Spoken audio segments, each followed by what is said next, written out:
Napaka-importante yung source of water. Merong bata. So maganda talaga grade.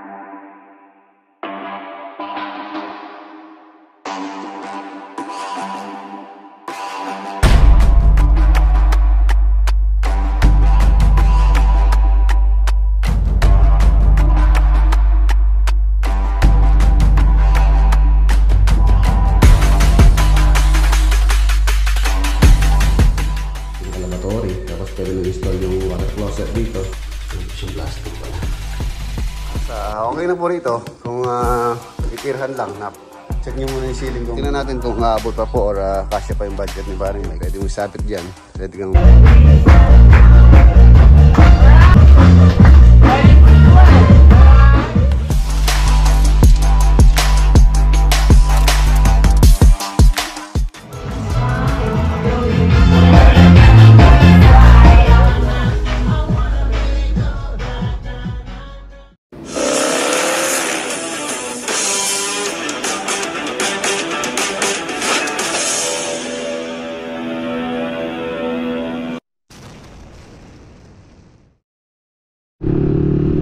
good morning. Ayan, welcome back muli dito sa ating channel mga boss. Saturday po tayo ngayon. Ayan, punta muna tayo dito sa farmhouse ni Paring Louie tsaka ni Paring Mike. Ngayong araw ng Sabado. Nandito na tayo.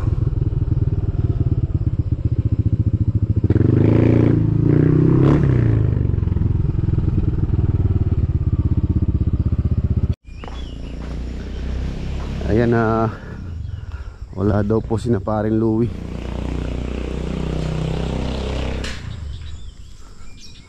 Ayan, hindi ko alam kung saan po sila pumasyal. Ayan, wala ang tao dito sa kanila. Halos silang magpapamili. Umalis daw kanina ng madaling araw. Dito mo tayo kay Paring Mike. Yung dito mga boss, yung nagdidrill natin ng tubig, bali sa Lunes na lang daw po gagawa si Insan Ben dahil pinaayos niya yung kanyang yung kanyang yung kanyang gamit niyang pangbutas ng bato. Sabi niya sa Lunes na lang, baka ngayon daw matatapos. So alangahin naman kung bukas. So Monday na lang daw. Kapalinis tayo dito. Ayan mga boss, kape muna. Ayan. Wala dito sa project natin sa bahay ni Paring Mike, halos okay na po rito sa loob. Halos patapos na rin. Tapos yung kailangan na lang dito para makalipat talaga si na Maring April, napaka-importante yung source of water, yung tubig nga, yung deep well. Ayan, yung sigsibol medyo di maganda yung di maganda yung pagkatubig niya lalo na't merong bata. So maganda talaga may deep well kahit pampaligo lang. Tapos panghugas-hugas. Ayan, itong sibol naman pwede naman po namin magamit para naman to. Para dyan sa mga alaga nila dito, sa mga aso, yung panglinis, pandilig ng mga halaman. Ayan. Tingnan muna tayo.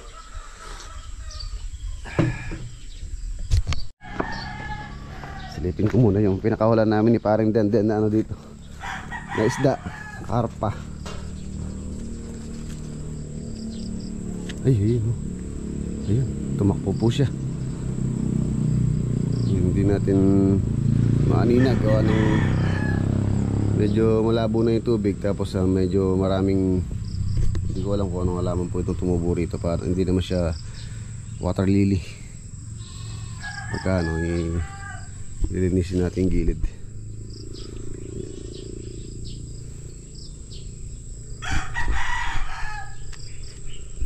Buhay pa naman. Buhay pa naman. Ayan, dito po namin nilalagay yung mga boss, yung deep well. Yan nga, sa na lang daw, Lunes. Hindi na lang gagawa si Insan Ben. Tapos papalinis na rin itong paligid para magandang tingnan. Medyo makalat. Hindi lang medyo makalat talaga.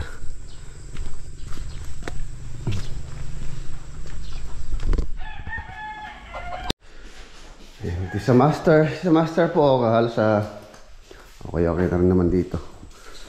sa taas. Tapos na po sa taas.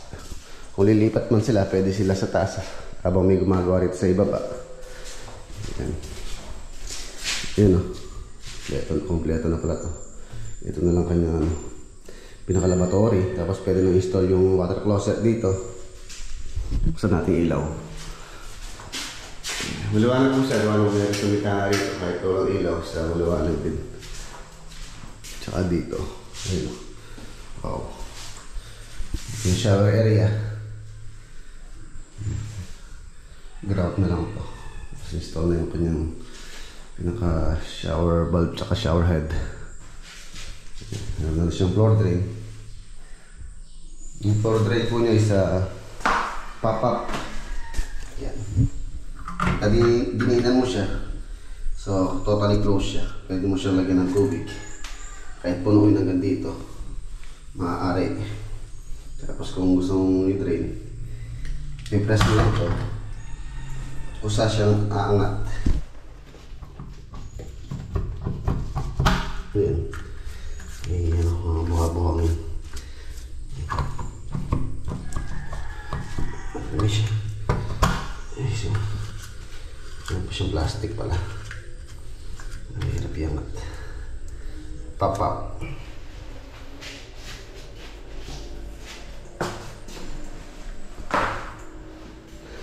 Ayan. Tapos na po dito. Closet. Cabinet.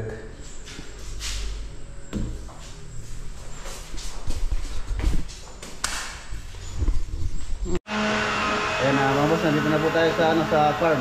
Para ngayong araw pupunta po tayo sa Daw. Bibili ko po yung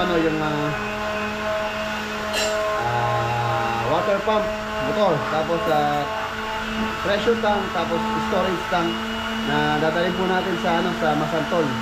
Ang problema po kasi dun sa Masantol, yung pong water tubig nila doon, mahina yung pressure, hindi po umaakyat sa second floor.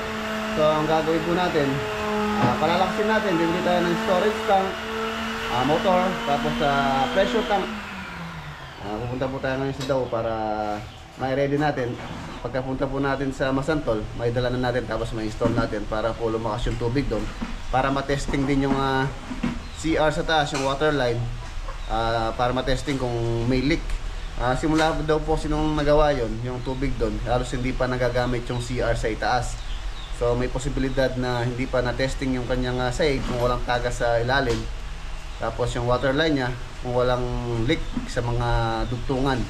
So isa rin po sa aayusin natin yan sa Masantol project. Ayan, tapos ito si Paring Denden. Ongoing po yung pagpipintura or pagbabarnis itong mga pintuan. Wala na tayong ganito. Wala pa rin, isa lang. Isa na lang. Sa ano? Sa banyo kaya wala tayo doon. Sa banyo ko nga kinuha yan. Sa banyo? Hindi, wala sila sa banyo. Wala. Kinuha ko na yun doon, dinala ko sa sa Masantol. Tingnan ko, bibili akong ganyan. Yun po, gamitin po sa amin itong itong... Ganito, pare, bibili ka pare yung umiipit dito, no? Bibili ako ayo. Yung ganyan. Yung Bosch. Pero ganito yung niya, no? Bipit, no? Yung tinataas na ganun. Huwag yung inihilang ganyan, isang ganyan. ganun. Ganyan, no? Ganito. Yan. Matibay ng ganito. Matibay yan. Kesa doon sa... Yung isang piit lang ganun. Yung isa pinipiit lang. Yung isa. Pero ito, yung matibay yan. Dalawa yung hinahangat dito. Matibay yan. Titingin ako sa Bosch. Bosch. Sander machine. Ayan.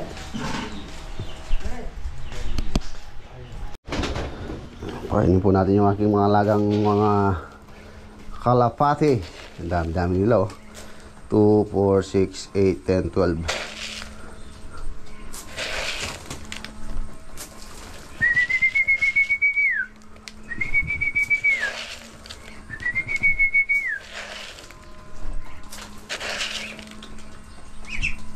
Lumasok yung bibi.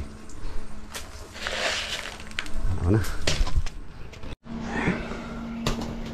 Checkered. Dito ng klase to. Ating mga breeder. Tsaka ito. Ito. Mga bossing, ang ganda nito.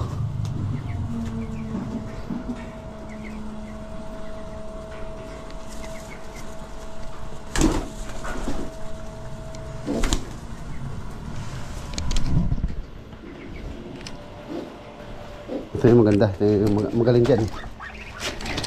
Oh. Bibi, ano ka? Kaya na po ayusin ko yung kanilang lop. Kahit ito ay busy. Ayan, nandito muna sila sa ating ginawang kulungan. 2, 4, 6, 8, 10, 12. 12 sila.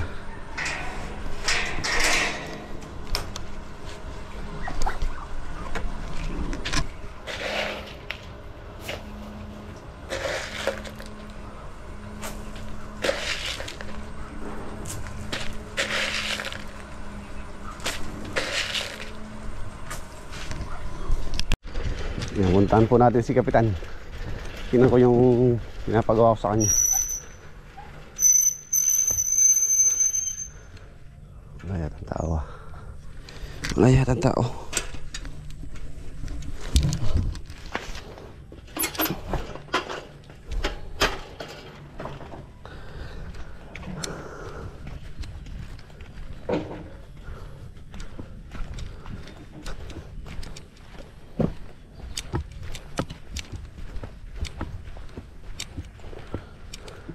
Boss Godi.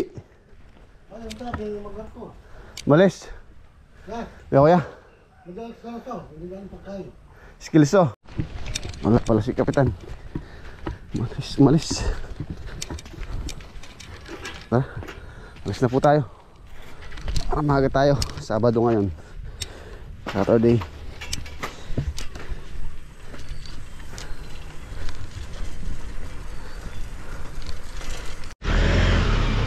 Let's go. Go.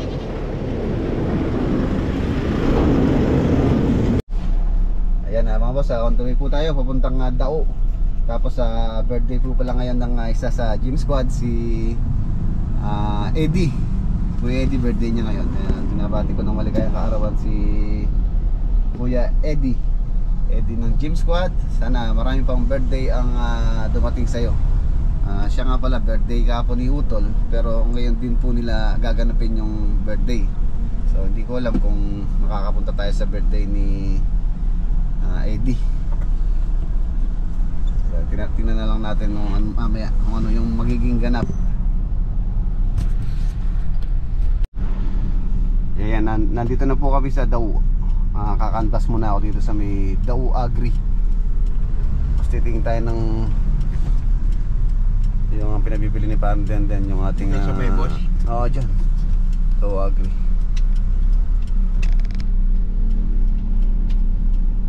Ibaba mo yung ipapatingin ko dito yung chipping gun. Nandito tayo sa Bosch. Dami oh. Dito po tayo bumibili ng ng power tools dito sa Dao Agri, lalo nandiyan sa mga Bosch. Marami na po tayong halos lahat naman ng ating gamit na tools is Bosch. Ito yung isa sa maganda oh. Laser.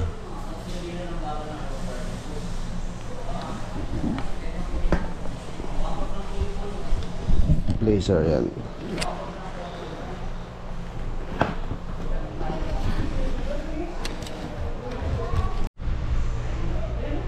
Meron na po tayong mga gamit na ganito. Ito meron ng ganito. Laser. Tapos ito wala. Ginagamit natin sa mga project. Ito meron na rin tayong ganito.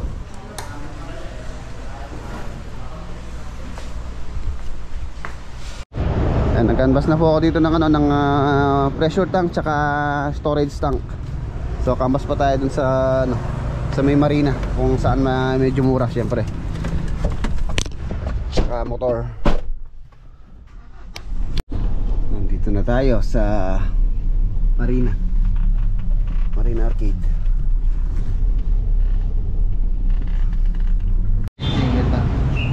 Yung mga boss, basta tayo ng storage, may malaki dito. Tapos pressure tank Gate 16 na sir. Gate 16, magkano yung gate 16 boss? Ayan, ito po yung pressure tank 42. Dito po tayo bumili sa SD Philip Corporation. 6,000 mga 16 gauge na pressure tank. Tapos yung best tank na 500 liters, mas malaki po dito, 13,000. Tapos sa motor siguro nasa 12,000.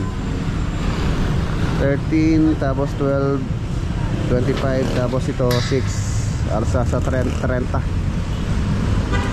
31, tapos labor pang pag-install. Yan. Sa ano po ito, masantol. Gawa na yung problema po doon, may na pressure. Papalakasan po natin para umakyat sa second floor. Matesting po yung mga water line ni Sir Randy Old Glory Farm. Shout out. Ayan, wasa. Kasi gasolina kaya sa magkaya. Ating kasama danom na. Okay na. Bale, nasa ano po yung pinamili nating ano, tangke, pressure tank, storage tank, saka motor. Ayan, nandito na po tayo sa ano, mga boss, sa farm. Ito pala yung anak ni Doc, panganay. Panganay ka ba, Nyor? Dalawa. Pangalawa ka? Ano, anak po ni Doc yan, galing ding Bisaya. So, summer din natin siya sa ano, construction pagka kailangan natin.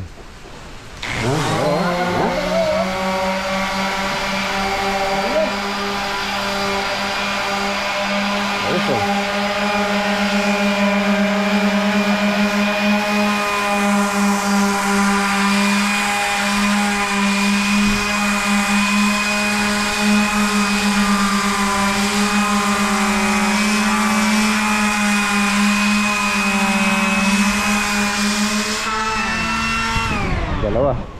Wala pong stock ng ano, wala pong stock si Bosch. So kumuha na lang ako ng ibang brand. Kailangan kasi namin ng ganun sanding machine. Ano po ito, AB Epoxy. Liliyahin. Ayan na mga boss, nandito na po tayo sa bahay. So ngayon po yung celebration ng birthday ni Utol. Meron po tayong konting ano sa kanya, gift, simpleng gift. Ayan, G-Shock, relo. Okay, tara, ito po tayo sa ano, sa kanilang kantin. Doon po yung celebration. Tapos nandun na po yung mga ilang tropa natin. Siyempre halos kompleto po yung tropa mamaya. Shoutout nga pala kay boss kay paring Michael Tadeo. Ayan pare, shoutout kay Michael Tadeo. Shoutout pare. Nandito na tayo. Asan yung birthday celebration? Kaya Cortentes. Hindi po yung ibos. Wala na, ito na po yung regalo natin, yung birthday celebration to. Oy, thank you. Thank you. Buksan. Busan. Buksan. Buksan yan. Yun, oh. Akin na lang yung ano yung... Yung ano phone. yan? Yung lalagyan. Hindi, yung lalagyan ng ano. Magkano ang damit? Damit na 3 piraso. Pare po tayo, hindi na may paragalin. Wow.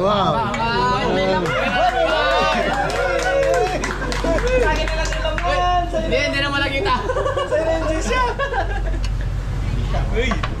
Thank you. G-Shock. G-Shock sana all, oh. Ayamanin. Hindi, sa akin na lang yung ano yung cash. Gas. Sabi mo itong box, Hindi, baka... hindi mo lang sa akin po. Kasi ito itong box, oh. Hindi na lang kasi oh. Hindi, sa sasunod yung sa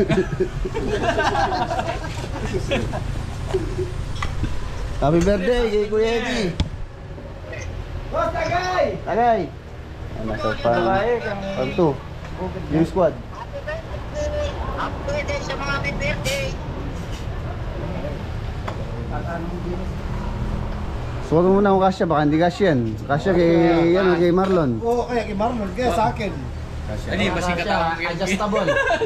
Madami palang adjustable. Kakasya. Kasya. Hindi kakasya kung wala nang una. Uy! Thank you. Happy birthday.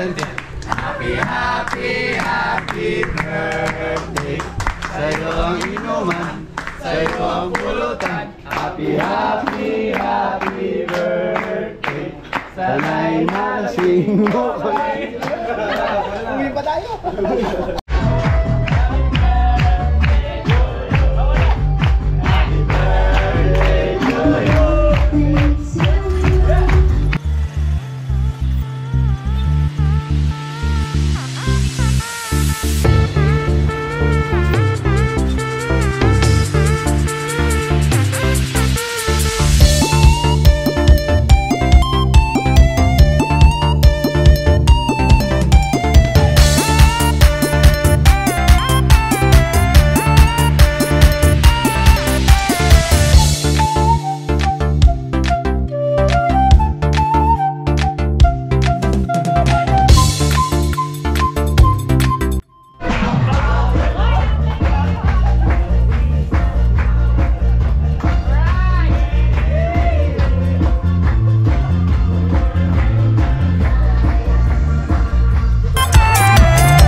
Bye.